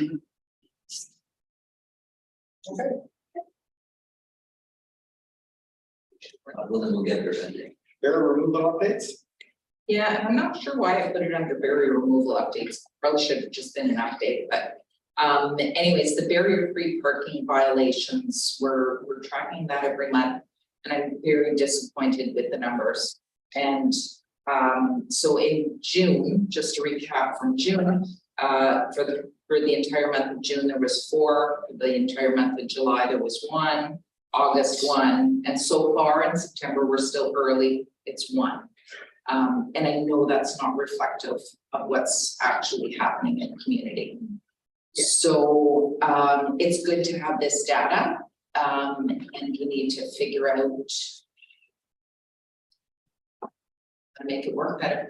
I have to make a comment, kind of related to that, because I'm out in the community every day and parking at all of these different grocery stores and department stores, and I can understand sometimes why people don't follow along, because I don't feel that there are enough accessible parking at many of the places within our city. And now what they've done is, say at Metro, there might be 4 to 6 accessible parking spots, but then they've taken 4 spaces for grocery pickup.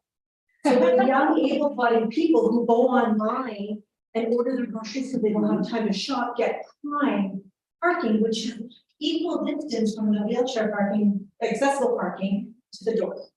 And so as a person who's always trying to look for the accessible parking to make, you know, our life easier to get, especially in the winter time, I feel that those parking spaces are getting prime spots. I really want to comment on this because I was gonna bring it up. Because I noticed it the other day, I was with the kids. So I went to McDonald's, or actually we were cutting through McDonald's Grassway, they head to Timmy's, okay? On the highway. And at the door, they've got, if the kids told me this correctly, 3 or 4 parking spots painted yellow for pickup. What do you call it? Skip the dish, like. Skip the dishes. And then there's 3 or 4 beside that, coming close to Great Northern. 3 or 4 spots painted, and I think it's green, but I can't tell the difference. For mobile or something else orders. And then at the end of the row, at closest to Great Northern Road, they got 3 or 4 spots for disability.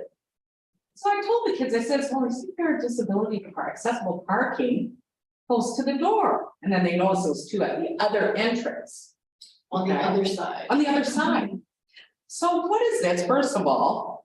Why is one painted all yellow and one painted all green, which almost looks like yellow? And then the accessible parking is just a blue thing. Then I'm thinking, well, look at that. So switch them around, change the colors where they should be. Don't make 2 colors that look the same. It just totally backwards. How do they get away with that? And not necessarily because you can park anywhere and run in and get their order. I don't want to defend McDonald's, I don't want to defend Walmart. But here's, as far as I know, I haven't noticed that. as far as I know. Well, I know if we have a problem, then we should be enforcing it. The accessible spaces are still as approved by the city. Perhaps last year, perhaps 10 years ago, right? So it's not that we're losing accessible spaces. What you're losing is spaces for everybody else who also wants to park close to the door, Right. you know? And your point being, yeah, well, then you can move those spaces further away. But I also think that we have a growing senior population, and a growing population in general, and therefore I feel like now there's more need for those accessible parking when we get to Walmart and they have a lot of accessible parking. It's fantastic, but they're all maybe not. So it just proves that there is that need there for, in fact, more maybe, you know. I think, couple things. I think the city standard for accessible parking is higher than most of the municipalities. Because we had, like, as far as number of spaces that you have, because we had done an exhaustive study on that, and then we picked the high end. Right, so we were higher than anybody else, and that was done about 4 years ago, maybe 5 years ago now. But you're right, like the demand for accessible parking is going to go up. I think, what we need to do is have a chat. To me, the real issue is, why are they only giving out one parking ticket per month? Like, is everybody in the community that good that nobody parks in accessible? I never park in accessible spots, just let you know, so. And the other 78,000 people, are they the same? And what is the issue here? Because we did contract that out, like, because the police department said, hey, we don't do parking tickets. Sorry, we got other things that we're worried about. So the city said, okay. And we contracted all of that out to private companies. So I think it's fair for us to meet that, and maybe first with Tom and say, like, how's that going? And can we have a meeting with these guys to see, like, where is their focus? Are they handing out tickets to anybody for anything? It seems a tad, yeah, but I'm not a non-driver, but that seems a tad light. 1 a month seems like it's almost someone picked a bad day to park, it's almost like a reverse of a lottery. And I can almost guarantee it's because the owner of the parking lot or somebody else called and complained and said, this guy needs to get a ticket. It's really bad out here because it's for picking up our children and I'm sitting in the car, so it's okay for me to sit in the wheelchair accessible. So here's the deal, let's. And they did, and I've been told, because my friend and I got out and there were 3 cars and I approached them and I said, what do you guys do? Well, we're waiting for our children, so it's okay if we're here. No, it's not. Is it? No, No, it's not. No. Sorry, go ahead. To play the devil's advocate sort of is what I see in the community, and it's kind of related to the transit system in the sense that without enough accessible parking, you're having drop-offs at many different locations, and it is blocking the way for the pair bus, because if you don't have that accessible parking and it's not available, then you're doing a drop-off. Then the drop-off is blocking the way for the pair bus to access that main entrance. So it can become a problem. it is. It's not on transit. Thankfully, I don't need to go very often. The main centers, hospital, Ruth Health Center, sometimes grocery stores, because if you do have to park far away and that person cannot walk quite a distance, then you have to drop it off at the door. So And they get out and then you gotta open the trunk and you get out their walker and then you make sure they're safely with the walker, then you get in your car and grab it to the other end. And it's, I mean, they're doing the right thing, but it does take time. and pick up Yeah, space that, that yeah, So meanwhile, what's- people are trying to get around it. What is the solution? I mean, I've seen that at Shoppers 50,000 Metro quite a bit. And you're right, there's always people there, they're either dropping off or they're picking somebody up and then they stop and load the person's groceries for them, It's constant. Yeah. Yeah, but it works. I don't know what the other solution would be. If they paint the parking spaces the right color, like they did at that other place, yellow should be, for accessible parking. And then you can draw the wheelchair symbol on it. So when you drive up to it, you see that it's not just the symbol, you also see the color in the background. Okay, and then you look up and they'll have a sign. So it's kind of like, oh, I'm not supposed to park there.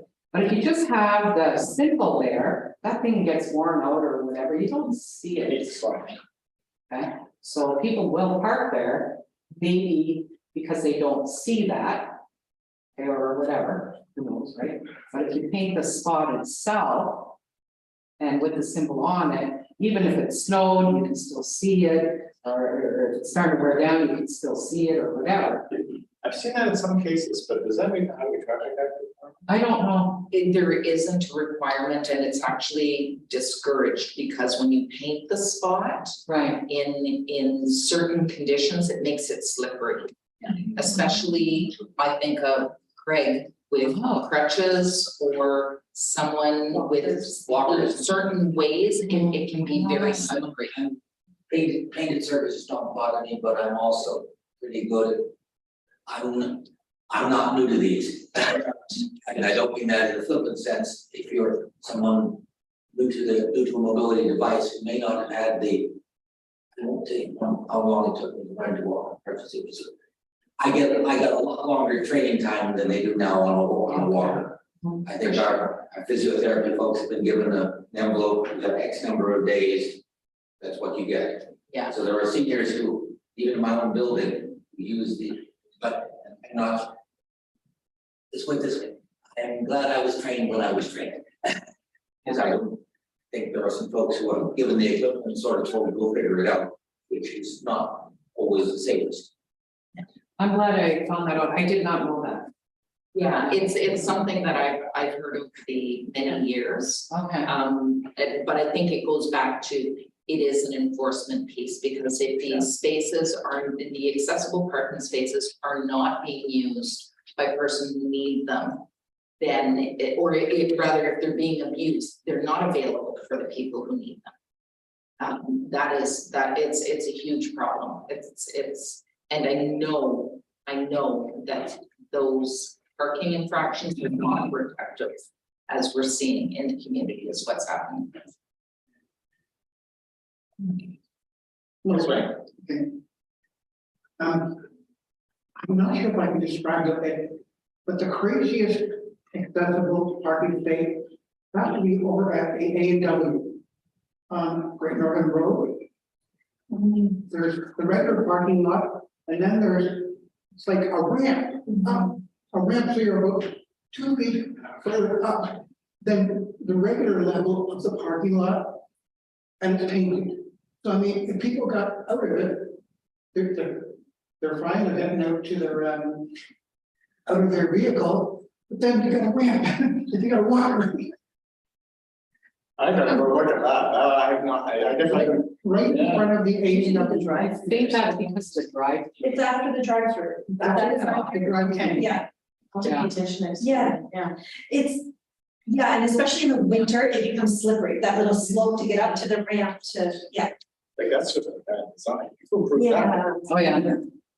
Maybe no one. It's old, maybe too. You know what? Problem is when you're looking at it, and it's all the same, right? Right. That's the problem. And the other is, and I was bugging, I remember every time we go there, at Montana, they don't have an accessible bathroom. It's over in a corner of the floor that isn't used. So I mean, if you need the accessible bathroom, they point at it, you go through the construction over there, and over on that other opposite wall, there's the accessible washroom. Yeah, it's down a half level. Really? Yes, this speaks to a building that with old infrastructure before any barrier-free design was really included. The bathrooms on the main floor are not accessible. There's, I think, 2 or 3 in females, can't speak to the males, obviously. 2 or 3 stalls that are the narrow stalls, not barrier-free at all. You read that building was built at the same time too, all this stuff. There you go. So that's like coming up to. Not that far from 50 years, more than 45 years ago. And also at the Marconi on the lower floor, which is now being used by the Roads and Legion. There's a bathroom off the bar area there. Then there's another washroom. It's way at the end of the hallway. And the last time I was there on Friday, they had it locked up because they said there was some sort of a venting system problem. Venting like odors, so they literally closed it down. So there was, you couldn't even get into that bathroom that had the accessible stall. And that's the only accessible bathroom in the building, right? Yeah. Yeah. But on that floor at least. I On personally. the third floor, maybe. Accessible, like on the middle one, there is not, because the middle one's like a postage stamp style. But yeah, the lower one, and then there might be one up on the third. I think there is one up on. You know what, I'm not 100% sure, won't speak to that. But yeah, In the interest of moving this along, so that we can make our 4 o'clock deadline, the only other thing on the agenda was committee report, the site plan committee, which is chaired by Derek, did meet regularly over the course of the summer as they meet when required.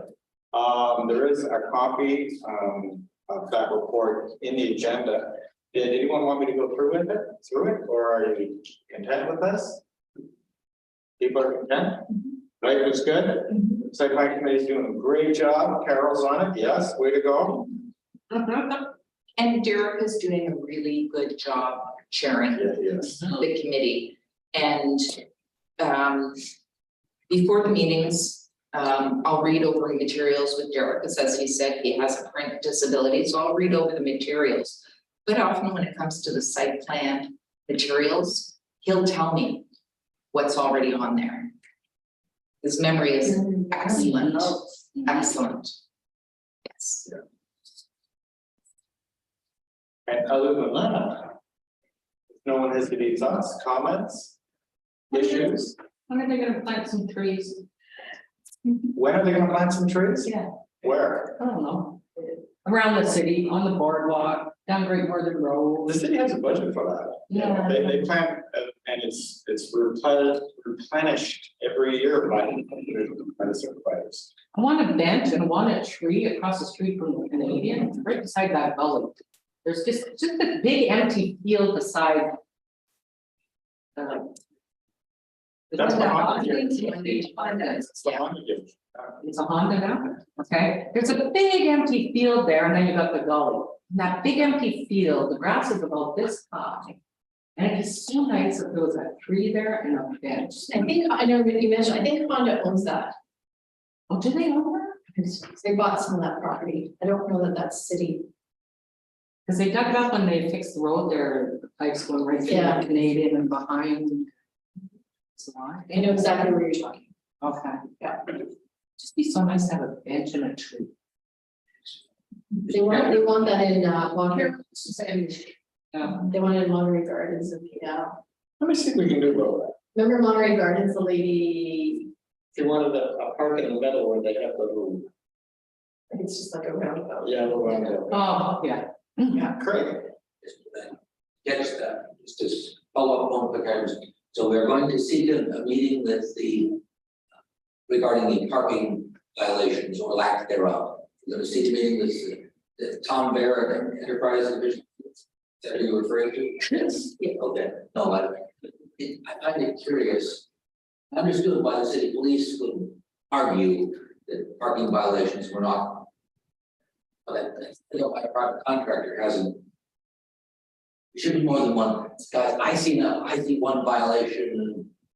Sometimes on a visit, depending on where I visit, how long I stand there. How long I have to wait for the pair of buses, I can tell them a violation while waiting for the bus. Yeah.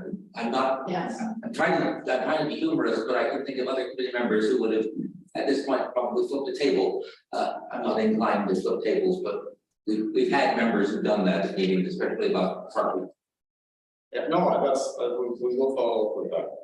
You're right, and the reason we're gonna do with Tom first is because the parking, the responsibility for our parking contract goes through his office. Right. And I understood that. I'm just curious why either they don't send folks out, or they're not standing in the same place. I mean, I don't. I find it odd that that's if I'm one person. And it's so easy, all you do is drive by and see, does it follow have a sticker or not? No, here's a ticket. It's 2 minutes. Especially banks, especially because I go to the RBC at Lake and Mhm. Wellington now. And because it's not open downtown. So there's always something in me. So I think there's just one spot. I think you're right. Yeah, I'm trying to there can be two, always something. And even if they just did it on city lots, that would be a huge step forward, for instance, the John Road Center. Yeah. You know, if you're gonna, because I understand like Walmart doesn't really want a lot of people coming on and they go tickets in the middle of their parking lot. But the city does. And we should be getting that. At least there's some. A little more enforcement would create public awareness. And I think if people believe the possibility of it, because I mean the size of the ticket is a substantial ticket. I mean, I know we spent almost a year getting that parking violation raised. This goes back Again, I was staff here, that's how many years ago back. So. Just curious, We'll report back between now and October. thank you. And then we'll count how many we see. Remember the bank, it's a good idea. But I'm surprised that a private contractor wouldn't see this as a source of revenue. Just a simple observation. You know what, Greg? I was thinking exactly the same thing. I want to see how their contracts are arranged. I bet you it is. Okay. But we'll find out. I'll answer that question. Please, Yeah. because we had hoped that by privatizing, we'd see more enforcement. That was our intention, and this, don't mean to speak globally, but that was the intention when we went to. Because it was an elected police commission, there was a lot of steps involved in the transition. Yeah. You know, And it should work. It should be working. Diana's predecessor spent time, Lynn Rosso spent time. Tracy Robin and I spent time. This and Washington is kind of the evergreen of accessibility issues. Yes, actually, and on the accessible parking topic, but slightly different. I think you'll notice both at the pool side as well as this side, you'll see the no parking wheelchair access aisle. Good. That they are in place on both sides now. You know, we saw one problem in the way that people can either purposefully or inadvertently park where they're not supposed to, never ceases to surprise. But I'll be curious to see how they get around this one, especially if these signages can stay in the right places throughout the winter especially. And again, from an enforcement view, it's 2 seconds. Have the guy drive through the parking lot 10 times a day. That's all we need.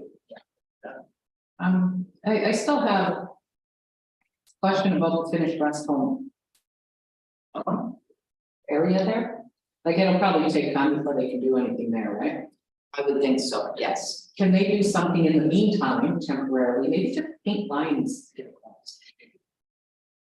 Sorry, Charles, the issue is, There's no, they got the buttons you can push, but there's no sound coming from them.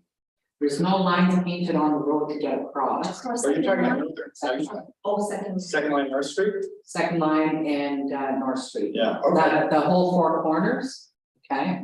Because you've got high school. Yeah. Elementary school. Sports arena or whatever. You got the senior home, you got vision loss rehab, we all have to cross there. And nobody can get across because there's no signal sound when you push the button. There's no audible. There's no audio, and there's no lines to get across for visual, okay? So, and I can travel all over the city, and I have a hard time. If I have a hard time, something needs to be done. It's bad. So if they can't fix that in the next little while, they need to put something temporary Band-Aid on it for now, or whatever you want to call it, until it can get the audible working, something has to be done. It's my understanding too that people that take longer to cross that road feel that they can't get across the lane. That's the thing, 4.5 with Northern Avenue and North, And Greater Northern Road. and Greater Northern Road with the Carrot community. There is no chance that a normal person can make it across there before that little hand. 4.5 weeks. Would not even want to go. So could we do something via here to council? This has been going on for 30 years. Because I brought it up, Angela's brought, like, I brought up the Northern Avenue one quite a few times. I brought it up during the, when they're doing the expansion, like, because they're putting in For the, Kara? yeah. Yeah. I got crickets. Well, I got. Let us talk to I think it should- Andy and just see. Yeah. I think it would have more What do you think? leverage if it came from here. I think we brought them for a walk, didn't we? It was one of my questions when we did the, No, that And was Kara's down getting there. bigger. yeah, because when we approved it, that was one of my, like, what are we gonna do, like, already? Mhm. Be a bad idea, I'm sure you're correct, if we were to. Yep. Put it in a more formal sense, not that your comments wouldn't No. have been noted, but. It's always. Sometimes you wanna look at the top guy and go down about 8 steps. That's the guy, right there. That's the guy, That's the guy, yeah. yeah. There's not a doubt in my mind. If I can accomplish anything on this committee, okay, it's gonna be to get that timing on those lights extended.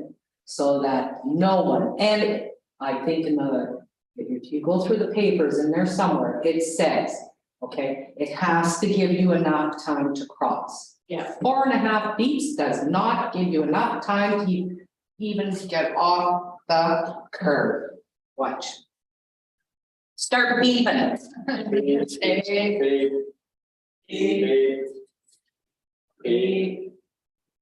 That's it. That's as far as I get, and I just got off the curb. That's it. Now what do? Car There's no comes, need to direct you to the other side anymore. if a car comes here, I'm thinking, I'll go straight, no, I better go back because I'm not really sure. Now, if it starts again, I'm gonna go beep, beep, beep. Because those are high traffic areas where people care would have focus mobility. And they're all impatient, they don't give up. I go to the corner and I'm about to cross, I still have my white tape, people don't even know what this is. They don't even know what it is. I gotta put my hand out in case a car comes around the corner like this, they're gonna hit me, they're gonna hit my hand. Okay, because they'll still whip around me. So 4.5 feet doesn't cut it, not even close. And you see the people with the walkers, and they're trying to get across, they just got their walker off the curb. And now they're gonna try to get across the other side. Exactly. They just got off the curb, 4.5 feet. And it is 4.5 feet. Gone to almost every intersection in town. One way, it'll be 25 to 35 feet, and the other way, 4.5 feet. Something has to be done, and I hope it's done this year. The latest next year. I don't know what we can do, but something needs to be done about it. Jordan has an idea. Here's an interesting idea. Many years ago, when I was still there and Don Elliott was still there. Don Elliott, with council's permission, hired a company called SEMA. And they were a traffic consulting company to take a look at the whole second line Great Northern Road mess. And the guy said, you know, it's a big mess here. You can't just look at that intersection. You got to look at all the intersections around it and figure out what to do. And they did what they call an area study, which has no legal status at all. It's just It's just a study. And I can remember being in the meeting room with the guy, and he said, one of the things you've got to do is you got to get a second access of the industrial park. well, that Did it get approved? didn't. No, well, but because he's saying all the transports and everything have to go through the second lane Great Northern Road intersection, which should be another way, either off Sackville or off second lane, wherever. Anyways, this is aside from the main issue. So he did this area study and he said, you know, there's a couple of options that we can work at. And so Van said, okay, legally in order to make a change, like this was just a nice report with a bunch of thoughts, you have to do an environmental assessment. So they hired the same company to do the environmental assessment, and COVID hit. And everything stopped. And recently I asked, whatever happened to that? The The EA, yeah, and nobody can seem to tell me because it didn't start again. The council did approve an EA, and that was to look at pedestrian. Yeah. It was to look at bikes. Remember, Jim Hilsinger was ruling Yeah. everything we do, but he sold business, that's okay. And, you know, it was to look at vehicular traffic, it was to look at truck routes. And like the guy who was working on it, I thought, like, this guy is pretty smart, you know, he knows. so Carl would own that now. Carl would own that, yeah. I can ask Carl. Oh. Yeah, I never was. So is SIMA or is this I think it's CIMA. CIMA? SIMA. And I'm trying to remember the name of the guy. It's okay. The EA was approved. The actual doing the EA was That's the approved by environment. council, the environmental assessment. Which I would have been on council. They were getting ready to start, COVID hit, And, yeah, and then everything went off. everything went, the world went completely, Yeah, they didn't pass that. I find it, well, or not, but we're moving forward. I don't think, COVID will be with us for a while yet. Yeah, I'll find it. but I'll do it. I'll talk to Carl. Christine, did you say? You folks. That is with the expansion of Terra and the. The city platform expansion has been finally approved, although that's taken a month of Sundays plus. I'm gonna say, we're over time. Yeah, I have a now 60 anyway, bucks. so why don't we close off the meeting, and if there's further discussion, it's informal residents talking. Yeah. No decisions that will be made. I motion to adjourn. Agreed. Seconded by Greg. Okay. All right, everybody, Sal, yes.